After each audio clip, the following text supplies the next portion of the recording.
Hi friends, welcome to our channel. இன்றைக்கி இந்த வீடியோவில் என்னோடய ஒர்க்கெல்லாம் எப்படி நேரம் ஒதுக்கி என்னோடய வேலைகளெல்லாம் செய்கிறேன்றத உங்களோட ஷேர் பண்ணிக்கிறேங்க.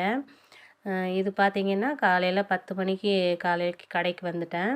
காலையில் 8:30க்கு 2 பேருமே ஸ்கூலும் போகணும், காலேஜ் பஸ்ஸும் போய் ட்ராப் பண்ணிட்டு வரணும்.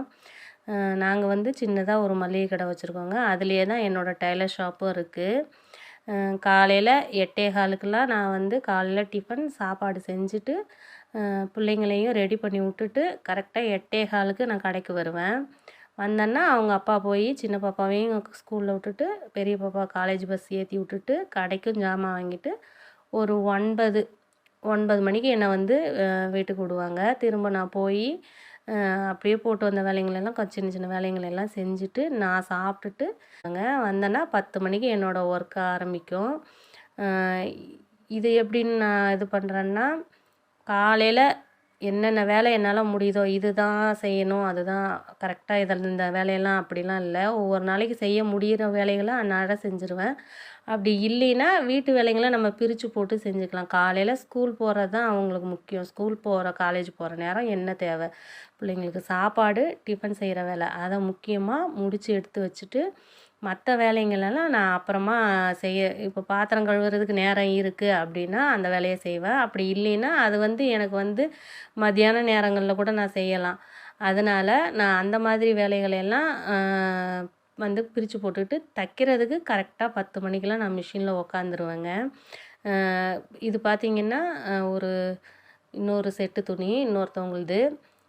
ஒரே வீடு தான் இது, வேறு 2 பேரோட ட்ரெஸ்ஸஸ். இது மெரூன் வித்து ப்ளூ கலர் மாதிரி பார்டர் நல்லா இருந்தது. சாஃப்ட் சில்க் சாரீ தான் இது. லைனிங்கு இது பார்த்திங்கன்னா நல்லா ஒரு ஒயிட்டில் நல்லா ஆரஞ்சு கலர், ஃபோனுக்கு வந்து இந்த மாதிரி தெரியுது. நல்ல ஆரஞ்சு கலராக இருந்தது. அவங்க வந்து ப்ளவுஸ் இதில் கட் பண்ண வேணான்னு சொல்லிட்டாங்க. அதனால் எடுத்து கொடுத்துருந்தாங்க.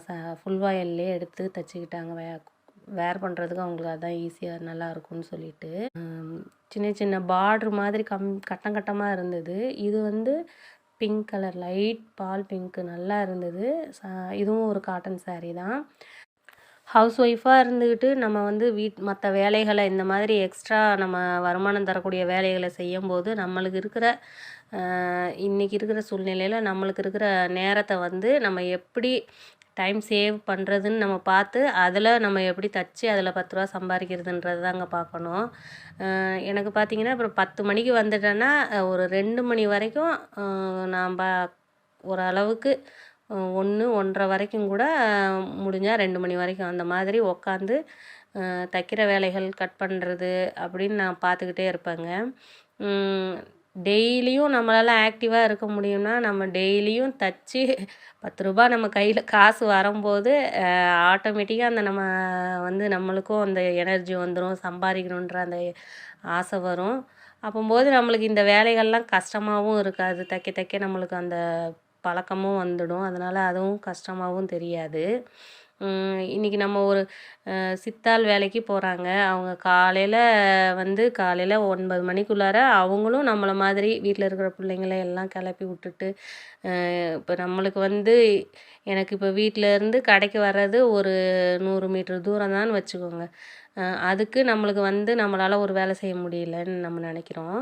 ஆனால் அவங்க பாருங்கள், பக்கத்து ஊர்லேருந்து வராங்க, பஸ்ஸு பிடிச்சி வந்து இங்கே வேலை செஞ்சுட்டு அதே மாதிரி திரும்பவும் அந்த பஸ் ஸ்டாப்புக்கும் அவங்க வேலை செய்கிற இடத்துக்குமே எவ்வளோ தூரம் இருக்குது. அந்த மாதிரியெல்லாம் ஒரு 200 300 ரொம்பவே கஷ்டப்படுறவங்கலாம் இருக்காங்க. அதனால் இந்த நம்ம டைலரிங்கில் வந்து நம்மளுக்கு தொழில்னு ஒன்று கற்றுக்கிட்டோம், கஸ்டமரை நம்ம பிடிச்சிக்கிட்டோம்னாவே போதுங்க. சுலபமான முறையில் ஒரு நாளைக்கு நம்ம ஈஸியாகவே ஆயிரக்கணக்கில் பார்க்குறவங்களும் இருக்காங்க. நம்மளால் முடிஞ்சது ஒரு 500 இன்றைக்கி நம்ம சம்பாரித்தா கூட நம்ம குடும்பத்தை அடுத்த நிலைக்கு நல்லபடியாக நம்ம பிள்ளைங்களையும் வளர்க்குறதுக்கு உதவியாக இருக்கும். அதனால் டைம் மேனேஜ்மெண்ட்டு நம்ம கையில் தாங்க இருக்குது. இந்த வேலை எப்போ செய்யணும், இது இப்போ அவசரம் இல்லை அப்படின்ற பட்சத்தில் அந்த வேலைகளை வந்து நம்ம வந்து கொஞ்சம் தள்ளி வச்சுட்டு தைக்கிறதுல நம்ம கவனம் செலுத்தினோம்னா வந்து துணிகள் வந்து நம்ம சேர்த்து தைக்க முடியும். எனக்கும் அப்படி தான் 2 மணிக்கு நம்ம திரும்ப நான் வீட்டுக்கு வந்தேன்னா இருக்கிற சின்ன சின்ன வேலைகளை டெய்லி பார்க்க முடியுமான்னா இல்லை. ஒரு நாளைக்கு நம்மளுக்கு ரெஸ்ட் எடுக்கணும்னு தோன்ற அன்னைக்கு கொஞ்சம் நேரம் நம்ம ரெஸ்ட்டை எடுக்கிறத எடுத்துக்கணும். ஏன்னா நம்ம வந்து நம்மளோட ஆரோக்கியமும் நம்மளுக்கு வந்து முக்கியம். அதனால் எல்லா வேலைகளையும் இழுத்து போட்டு ஒரே நாளில் செய்யாமல் கொஞ்சம் கொஞ்சமாக நம்ம செய்யும்போது அந்த பழக்கத்துக்கு தானாகவே வந்துடும். இது பார்த்திங்கன்னா நான் சாரீக்கு ஃபால்ஸ் வச்சு தைக்கிறேன். அந்த ப்ளவுஸ் எல்லாம் நான் ஓரளவுக்கு ஒருத்தரோட செட்டு வந்து நான் முடிச்சிட்டேன் நைட்டுக்கு. இது பாருங்கள், நைட்டு வந்து இன்னொருத்தவங்களுது சாரீ சரி ஃபால்ஸ் அடித்து ஓரடிக்கிற வேலையெல்லாம் முடிச்சிட்டோம்னா அடுத்த நாளைக்கு ப்ளவுஸ் எல்லாம் தைச்சி வச்சிடலான்னு சொல்லிவிட்டு நான் நைட்டு வந்து ப்ளவுஸ் தைக்கிறேன். ஃபால்ஸ் அடிச்சிட்ருக்கேன் சாரீக்கு. ஈவினிங் பார்த்திங்கன்னா என்னோடய ஒர்க்கு எப்படி போகும்னா 3 மணி 3:30க்கு திரும்ப நான் கடைக்கு வந்தேன்னா அதுக்கப்புறம் தைக்க உட்காந்துருவேன். ஏதாவது கட் பண்ணுறது அந்த மாதிரி என்ன ஒர்க் இருக்கோ அதை நான் பார்த்துக்கிட்டு திரும்பவும் பிள்ளைங்க 5:30க்கு வருவாங்க. 5:30 வரைக்குமே கூட நான் கடையில் வந்து நான் வர கஸ்டமர் பார்த்துக்கிட்டு மளிகை கடை வியாபாரத்தையும் பார்த்துக்கிட்டு தைக்க தான் செய்வேன். இந்த மாதிரி தான் எங்களோட லைஃப் இப்படி போய்கிட்டு இருக்கு. இதில் வந்து நான் கடையை மட்டும் பார்த்துக்கிட்டு நான் வந்து அதுவே போதும்னு நினச்சிருந்தேன்னா என்னால் கண்டிப்பாக இந்த தையல் தொழிலை நாங்கள் எடுத்திருக்கவே முடியாது. அதனால் நேரங்களை வந்து நம்மளே தான் உருவாக்கிக்கணும். இதுக்கு உங்களுக்கு ஒரு சின்ன மோட்டிவேஷன் நான் ஒரு கதை சொல்கிறேன். கதை இல்லை, இது உண்மை தான். இப்போ நம்மளுக்கெல்லாம் பார்த்திங்கன்னா 6 மணிக்கு விடியும், 6 மணிக்கு எந்திரிப்போம். அப்படி இல்லையா 6:30க்கு 7 மணிக்குள்ளார நம்ம எந்திரிப்போம். ஆனால் 4 மணிக்கு எந்திரிச்சு அந்த நம்ம 6 மணி 7 மணிக்கு நம்ம எந்திரிக்கிற நேரத்துக்குள்ளாரையே ஓரளவுக்கு சம்பாதிக்கிற பெண்களும் இருக்க தான் செய்கிறாங்க.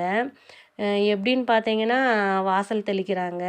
ஒரு வீடு 2 வீடு இல்லை, கிட்டத்தட்ட எனக்கு தெரிஞ்சு ஒரு 30 வீடுகளுக்கு இருக்கும். நம்ம ஒரு வீட்டுக்கு நம்ம தொடப்பம் போட்டு கூட்டி வாசல் தெளித்து ஒரு கோலம் போடுறதே இந்த காலகட்டத்துக்கு வந்து ரொம்பவே